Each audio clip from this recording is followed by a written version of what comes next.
সৌন্দর্য মানুষের চেহারায় নয়, মনে। মানুষ ঠিক ততখানি সুন্দর যতখানি তার মন সুন্দর।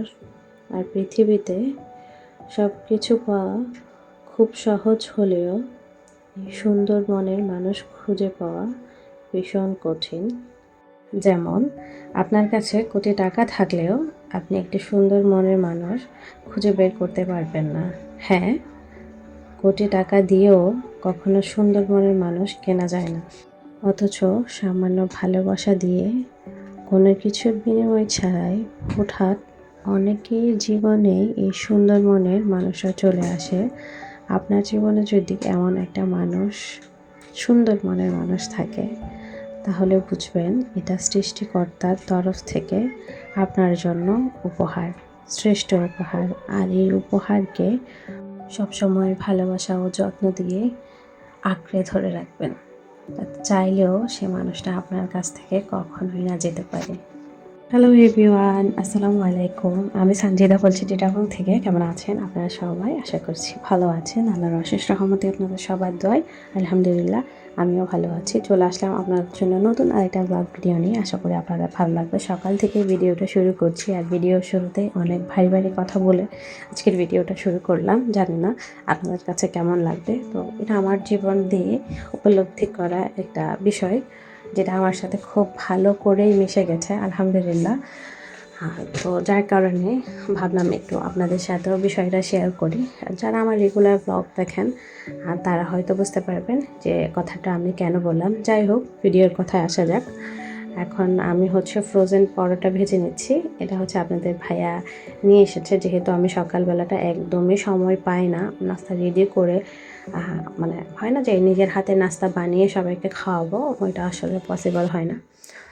আর সবসময় কেনা নাস্তাও শরীরের জন্য ভালো না। তো আপনাদের ভাইয়া আমার কষ্ট নিরাময় করার জন্য আমার জন্য ফ্রোজেন পরোটা নিয়ে এসেছে, যাতে আমরা সবাই মিলে খেতে পারি।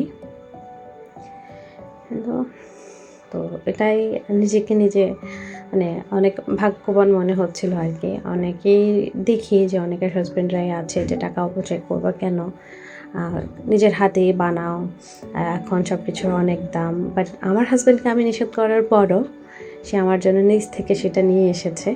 আমি নিষেধ করেছি যেটা এত দাম আনতে হবে না, এই যে দামে তুমি আনবা ওই দামে আমি অনেক দিন নাস্তা বানিয়ে খেতে পারবো।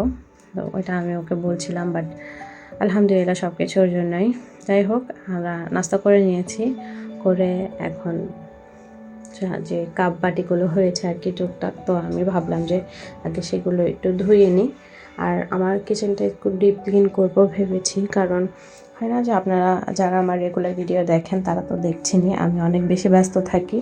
আর ছেলে ছোটোটাকে স্কুলে দেওয়ার পর থেকে আমার ব্যস্ততার তো কোনো সীমাই নেই, সারাক্ষণ শুধু আছি দৌড়াদৌড়ি নিয়ে। তো আজকে যেহেতু ছেলের স্কুল বন্ধ, তো ভাবলাম আজকে একটু কিচেনটাকে ডিপ ক্লিন করে নিই। রুম আসলে ক্লিন করাই হয় আমার প্রতিনিয়ত, তো রুমের নিয়ে এত তো প্যারা নাই আর কি। প্রত্যেক দিন রাতেই আমি রুম ডিপ ক্লিন করার চেষ্টা করি। মানে ডিপ ক্লিন বলতে যে যতটুকু আমার মানে পসিবল হয় আর কি, ততটুকুই করি। তো তাই ভাবলাম যে আজকে কিচেনটা একটু ক্লিন করে নিব। অনেক দিন ধরে কিচেনটা আসলে ক্লিন করা হচ্ছে না। হয় না যে আগে তো প্রত্যেক দিন ফ্রি থাকতাম, রান্নার পরে সব কিছু করে নিতাম বা গোছানো থাকতো। এখন যেহেতু সকালবেলাটা একদম তাড়াহুড়ো হয়ে যায়, আস্তে আস্তে বিকেল হয়ে যায়, এসে খাবার খেয়ে কিছুক্ষণ রেস্ট করি, এরপর আবার ঘুম থেকে উঠে মানে ঘুম বলতে ছোটো ছেলেকে ঘুম পাড়ায় আর কি, আমি তো জাস্ট শুয়ে থাকি। তো নামাজ কালাম আছে, সাথে সন্ধ্যার দিক থেকে ছেলেকে পড়াতে হয়। তো সব কিছু মেলায় আসলে অনেক কিছুই আমার এখন হয় না। তো বিশেষ করে আমি কিচেনটা কখনোই ক্লিন করতে পারি না, যখনই সময় পাই তখনই করি আর কি। অন ডেগুলোতে করতে পারি না, অফ ডেতে করতে পারি।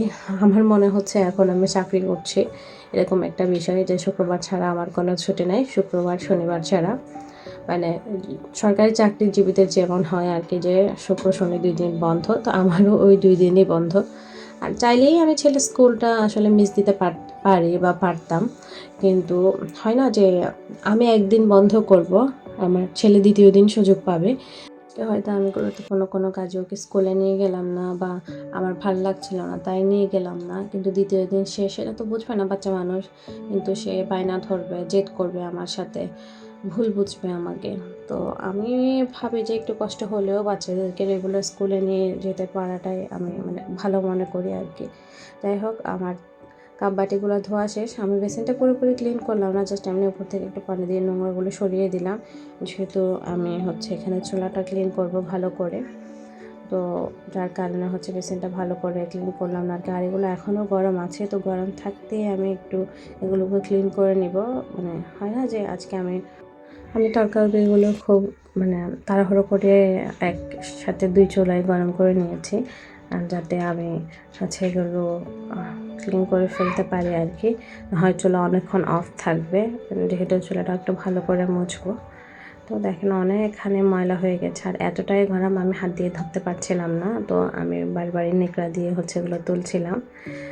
তো এগুলো আসলে রান্না করলে এরকম একটু হয়ই, কিন্তু এখন যেহেতু আমরা খুব বেশি ব্যস্ত, আমার শাশুড়ি আমার ননদকে নিয়ে স্কুলে যেতে হয়, যেহেতু আমার ননদের এসএসসি পরীক্ষা চলছে, সব কিছু মিলিয়ে আর কি শাশুড়ি বৌমা কারো এটা করা হচ্ছে না, তো যার কারণে এটা একটু বেশি নোংরা লাগছে। বাট এতদিন আসলে আমরা পরিষ্কার না করে মানে বসে থাকতাম না, যদি না আমরা ব্যস্ত থাকতাম, যেহেতু সংসারের বেশিরভাগ কাজ আমি আর আমার শাশুড়ি করি, মানে আমরাই দুজনই করি। আমি না করলে আম্মু, আম্মু না করলে আমি। বাট আমি যেহেতু ছেলেকে নিয়ে ব্যস্ত থাকি, আম্মু করে। আর এখন যেহেতু আমার ননদেরও পরীক্ষা, তো ওইদিকে পরীক্ষার হলে গিয়ে আমার শাশুড়ি থেকেও বসে থাকতে হয়, তো যার কারণে শাশুড়ি বৌমা দুইজনই বিজি। তো তাই আর কি যত প্রবলেম হয়ে গেছে, মানে কাজ সব এলোমেলো হয়ে গেছে। ব্যাপার না, মানে সবসময় তো আর এমন থাকবে না। ইনশাল্লাহ যখন পরীক্ষা শেষ হয়ে যাবে আবার সব কিছু রেগুলার হয়ে যাবে। বা বাচ্চার দিকেও আমার একটু সময় কম দিতে হবে, আমারও বাচ্চার পরীক্ষা শুরু হবে বা চলছে আর কি, এরকম একটা অবস্থা। তো ক্লাস টেস্ট চলছে এতদিন, এখন মেইন পরীক্ষা, সব কিছু মিলাই আর কি ছেলেকেও আমার একটু বেশি সময় দেওয়া লাগছে। তো যার কারণে আসলে সব কিছুই এলোমেলো হয়ে গেছে। যারা বাচ্চা পড়ান, বিশেষ করে ছোট বাচ্চা, আপনারা জানবেন, কারণ বাচ্চাদেরকে আসলে পড়াতে অনেক কষ্ট হয়। ছোট বাচ্চা তো, বড়দেরকে তো জাস্ট ওদের পড়াটা বুঝিয়ে দিলে ওরা নিজেদের মতো করে পড়ে ফেললো, কিন্তু ছোটদেরকে অক্ষর অক্ষর ধরিয়ে পড়াতে হয়, যার কারণে অনেক বেশি কষ্ট হয়। আসলে আমার বড় বাচ্চার সময় আমার মনে হয় না আমি অত বেশি কষ্ট করেছি, হয়তো তখন বাচ্চা একটা ছিল, কষ্ট মনে হয়নি, হয়তো করেছি, এরকমই স্ট্রাগল করেছি, বাট তখন একটা ছিল তাই তেমন একটা গায়ে লাগেনি। এখন তো 2টা হয়ে গেছে, বড়টাকেও দেখতে হয়, ছোটটাকেও দেখতে হয়। আর ভাগ্য ভালো বড়টাকে তো হাফেজি পড়ার জন্য দিয়েছে, যার কারণে আমার সপ্তাহে 2 দিনই ওর দিকে সময় দেওয়া লাগে, না হয় তেমন একটা সময় দেওয়া লাগে না। যাই হোক, মানে আসলে আমার কপালে যেটা ছিল আর কি, ওদের কপালে যেটা ছিল সেটাই হয়েছে। মানে আপনাদের সাথে বকবক করতে করতে আমি চুলাটাও ক্লিন করে নিলাম। তো এখন এগুলো বাকিগুলো ক্লিন করে নিচ্ছি। এগুলো অনেকক্ষণই ভিজিয়ে রেখেছিলাম। আসলে ভিডিওটা যেভাবে আমি খুব মানে হার্ডলি করে দিয়েছি আর কি, খুব শর্ট টাইমে। ওইভাবে আর কি অত কম সময় যদি কাজ করতে লাগতো তাহলে তো আর কথাই ছিল না। কাজ করতে অনেকখানি সময় লেগেছে, বাট ভিডিওতে তো আর সব কিছু দেখানো মানে যায় না, যে একদম স্লো মোশনে সব কিছু দেখাতে পারি না, রেগুলার যেভাবে কাজ করে সেভাবে দেখায় না। একটু ফাস্ট করে দিয়েছি, একটু না অনেকটাই ফাস্ট করে দিয়েছি, যার কারণে 2-3 মিনিট বা 5 মিনিটের মধ্যেই আমার মানে চুলাটা একদম ক্লিন করা হয়ে গিয়েছে, কিন্তু আসলে তার চেয়ে অনেক বেশি সময় লেগেছে। তো কিন্তু ওইভাবে করতে গেলে তো ভিডিওটা আসলেই বড় হয়ে যায়। তো আমি ওইটা ভাবি মাঝে মাঝে যে ভিডিওর মতো যদি আমার কাজগুলো নিমিষে শেষ হয়ে যেত তাহলে অত কষ্ট করা কি লাগতো, কিন্তু আসলে সেটা তো আর হয় না। বাস্তব জীবন আর মিডিয়া জীবন পুরোটাই আলাদা। আমরা যারা সোশ্যাল মিডিয়ায় ভিডিও দিই, আমরা তো আমাদের ভিডিওগুলোকে কাটছাঁট করে খুব সুন্দর করে আপনাদের সামনে উপস্থাপন করার চেষ্টা করি। এমন তো না যে যখন যেটা হয়, যখন যেটা যেভাবে হচ্ছে সেভাবেই করে যাচ্ছি, আসলে কিন্তু সেটা না। চেষ্টা করি সবাই নিজেদের স্বার্থ মতো, সামর্থ্য মতো যাতে ভিডিওটাকে সুন্দর করে গুছিয়ে তোলা যায়, এমন কিছু যাতে ভিডিওতে না আসে যেটা দেখলে আমাদের ভিডিওটা দেখতে সুন্দর লাগবে না বা আমাদের ভিডিওতে কথা সুন্দর আসবে না। সব কিছু মিলাই চেষ্টা করে আমরা সবাই আমি নিজে যেহেতু চেষ্টা করি আমার ভিডিওতে যেন কোনো ভুল ত্রুটি না হয়, তো আমি ভাবি যে আমার সব আপুরাও সেম সুন্দর করে নিজের ভিডিওটাকে উপস্থাপন করার চেষ্টা করে, আর এটাকে আমি সম্মান জানাই। কারণ আমি জানি এটাতে কত কষ্ট হয়, আমি যেহেতু করছি। তখন যখন দেখতাম যে সব ভিডিও দিয়েই সব কিছু টাকা ইনকাম করা যাচ্ছে, খুব ইজি কাজ করে সংসারে, সেগুলোই তো দেখাচ্ছি, এর বাড়তি তো কিছু না। বাট এখন বুঝতেছি আসলে এটা খুবই খুবই কষ্টের। আর শুধুমাত্র যারা করেছেন তারা জানেন। হ্যাঁ, এটা ঠিক যে আস্তে আস্তে যখন অভ্যাসে পরিণত হয়ে যাবে তখন হয়তো এতটা কষ্ট হবে না, এখন যতটুকু কষ্ট হচ্ছে। ইনশাআল্লাহ ওই দিনটাও একদিন আসবে, আর অবশ্যই আমরা সাফল্যের মুখও একদিন দেখব। যাই হোক, আপনাদের সাথে বক বক করতে করতে আমি সুন্দর করে আমার কিচেনটা ক্লিন করে নিলাম। বিশেষ করে আমার এই চুলাটা, কিচেন আসলে তেমন একটা নোংরা হয় না, সবসময় ক্লিন রাখার চেষ্টা করি, কিন্তু এই চুলাটার মধ্যে আসলে অনেক দিন ধরেই নজর দেওয়া হচ্ছে না, মানে একদম বেহাল অবস্থায় ছিল আর কি। যেহেতু ওটা স্টিলের, এটা খুব তাড়াতাড়ি নোংরা হয়। যাই হোক, এখন ক্লিন করা শেষ, মাথা থেকে অনেক বড় আসলে একটা বোঝা নেমে গেল। আমার মনে হচ্ছিল যে না, অনেক ভালো হয়েছে আর কি, এটা করে ফেলেছি। একটু কিচেনটা সুন্দর লাগছে আর কি। এখন যদি রান্নাবান্না করি, একটু ভিডিও করতে ভালো লাগবে, তখন যখন নোংরা হয়েছিল তখন একদমই ভালো লাগছিল না। আলহামদুলিল্লাহ এখন পারফেক্ট হয়েছে। তো এর মধ্যে আমি এখন সিঙ্কটাও ক্লিন করে নিচ্ছি, যেহেতু তখন আমি সিঙ্কটা ক্লিন করিনি। আমি না হয় সবসময় থালাবাটি ধোয়ার পরেই সিঙ্ক ক্লিন করে ফেলি। আজকে যেহেতু চুলা ধোবো ভেবেছিলাম, তো যার কারণে সিঙ্কটা ক্লিন করে নিই। যেহেতু চুলাটাও তেল চিটচিটে হয়েছিল, ওগুলো আবার সিঙ্কে লেগে সিঙ্কটা আবারও নোংরা হয়ে যেত, যেটা আমি মানে চাচ্ছিলাম না আর কি, যে দুইবার কষ্ট করে না ধোয়ার চেয়ে আমি একবারেই ধোবো। তো সেই জন্যেই একটু তাড়াহুড়ো করে সবগুলো কাজ করে সিঙ্কটা ক্লিন করে নিলাম। তো আমার প্রায় সিঙ্কটাও ক্লিন করা শেষ হয়ে গেছে। ভালো করে হাত ওয়াশ করে নিব, আর চারদিক দিয়ে ঘুরিয়ে ঘুরিয়ে আমি চেষ্টা করছিলাম যাতে মানে সিঙ্কের চারদিকের ময়লাগুলো ক্লিন করে ফেলা যায়। আমার সিঙ্ক ক্লিন করা শেষ। মানে ভেতরে একটু ময়লা দেখা যাচ্ছে, তো ওগুলো একটু তুলে নিচ্ছি। এদিকে একটা মানে হতে জালিওয়ালা একটা মানে আর কি, এটাকে কী বলে আমি জানি না, বাট এখানে একটা জালি দেওয়ানো আছে। আপনারা কেউ জানলে আমাকে একটু নামটা কমেন্ট করিয়েন তো, আসলে আমি জানি না এটাকে কী বলে। সিঙ্কে যে জালিটা থাকে ওটাকে কী বলে আমি জানি না। তো ওইটা দেওয়াতে আসলে সুবিধা হয়েছে কি, মানে অনেক সময় হয় না যে বেশি নোংরা পড়লে তো পাইপগুলো জ্যাম হয়ে যায়, বাট এখন আর সেটা হওয়ার না। তো ওইটাতে সব কিছু আটকে যায়। আর এদিকে মাঝে মাঝে 2-1 ফোঁটা বৃষ্টি পড়ছে, এদিকে চারিদিকে নোংরা হয়ে গেছে। তো আমি ভাবলাম যে আজকে যেহেতু ছুটি, সব কিছু যেহেতু ক্লিন করছি, এটাও একদম ক্লিন করে নিই।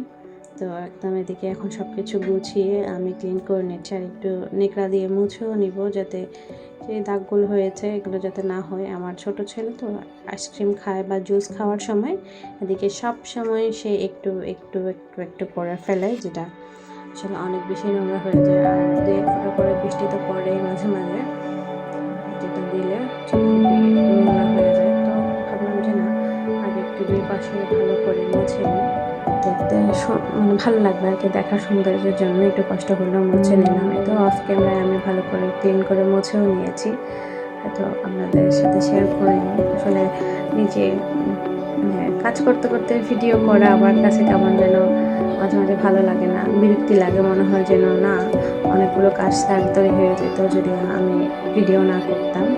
তো ঝাড়ুটাও এখানে রেখে দিয়েছে, যেহেতু পার্কিংটা একটু ঝাড়ু দিয়ে নোংরাগুলো তুলে ফেলবো। অফ ক্যামেরায় আমি সব কিছু ডিপ ক্লিন করে নিয়েছি, আর এখন চলে যাচ্ছি আমার বড় ছেলেকে দেখতে, আমার বড় ছেলে আর ভাইকে দেখতে। আপনাদের ভাইও আমার সঙ্গে আছে, তো খুব তাড়াহুড়ো করেই যাচ্ছিলাম আর কি, সব কিছু করে আসলে ম্যানেজ করতে করতে এতটা লেট হয়ে গেছে, আসরের প্রায় শেষ হয়ে গেছে। আর রাস্তায় এত জ্যাম যে কি বলবো, মানে জ্যামের তো কোনো শেষই নাই। আমি আসলে কল্পনাও করিনি যে এত বেশি লেট হয়ে যাবে আমাদের। যাজ্ঞা ব্যাপার না, একটু খারাপ লাগছে এই কারণে যে বাচ্চাকে একটু নিয়ে হাঁটতে পারলাম না আর কি, বেরোতে পারলাম না। আর নর্মালি তো ওদেরকে নিয়ে একটু বের হই, ওদেরকে একটু বাইরে হাঁটাই, বাট আজকে আর সেটা হবে না আর কি, যেহেতু মাগরিবের আজান দিয়ে দিবে এখনই। কোনো ব্যাপার না, তো যাওয়ার সময় মামা ভাগিনার জন্য হচ্ছে 2 প্যাকেট মোরগ পোলাও নিয়ে নিলাম। ওরাও মোরগ পোলাওটা খুব বেশি পছন্দ করে, তো দুজনের জন্য নিয়ে নেওয়া হয়েছে। তো ওদেরকে দিয়েছি, ওদের সাথে কিছুক্ষণ সময় কাটিয়ে 10-15 মিনিটের মতো আবার আমরা চলে এলাম।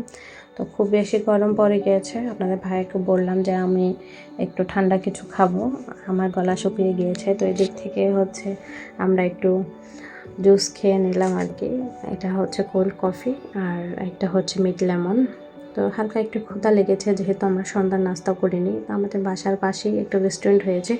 রেস্টুরেন্টটা হয়েছে আসলে আজকে প্রায় 1.5 থেকে 2 বছর, কিন্তু আমাদের আসা হয়নি, মানে এই দিকটাতে তেমন একটা আসা হয় না। বা যখনই ছেলেকে নিয়ে যাই আমরা 2 নম্বর গেট বা ওয়াশার মোড় ওই দিকের এরিয়াগুলোতে আসলে আমাদের খাবার দাবারগুলো খেয়ে আমরা যতটুকু নাস্তা করি আর কি, ওই দিকের রেস্টুরেন্টগুলো থেকেই খেয়ে চলে আসি, এদিকে আর আসা হয় না।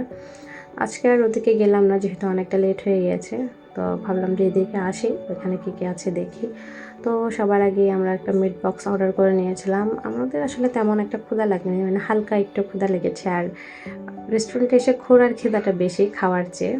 দেখে ভিডিওর শুরুতেই আমি যে কথাগুলো বলেছি বা যে মানুষটাকে নিয়ে বলেছি, সেই মানুষটাই হচ্ছে আমার স্বামী। আলহামদুলিল্লাহ, আল্লাহ আমাকে ওই মানুষটা মানে খুব সহজেই দিয়ে দিয়েছেন। আলহামদুলিল্লাহ, আলহামদুলিল্লাহ। আল্লাহর কাছে যত হাজার যেবার আমি শুকরিয়া জানাবো আসলে কম হবে। এই মানুষটা আসলে আমার জীবনে এইভাবে আসবে আমি ভাবতে পারিনি, বাট এসেছে যখন আমি আমার সবটুকু দিয়ে তাকে আগলে রাখবো। আপনারা দোয়া করবেন যেন আমরা সারা জীবন সুখে দুঃখে এভাবেই থাকতে পারি। সেজন্য আমাকে এখন যেভাবে বোঝে সারা জীবন সেভাবেই বোঝে, আগলে রাখে, আমিও যেন তাকে আগলে রাখতে পারি। দেখতে দেখতে ভিডিওর শেষ পর্যায়ে চলে এলাম। আমার আজকের ভিডিওটা কেমন লাগলো অবশ্যই একটা লাইক কমেন্ট করে জানাতে ভুলবেন না। আমার চ্যানেল নতুন হয়ে থাকলে আমার চ্যানেলটা সাবস্ক্রাইব করে আমার পাশেই থেকে যাবেন। আজকের মতো এখান থেকে বিদায় নিচ্ছি, দেখা হবে নেক্সট কোনো ভিডিওতে। সবাই ভালো থাকবেন, সুস্থ থাকবেন। আল্লাহ হাফেজ, আসসালামু আলাইকুম।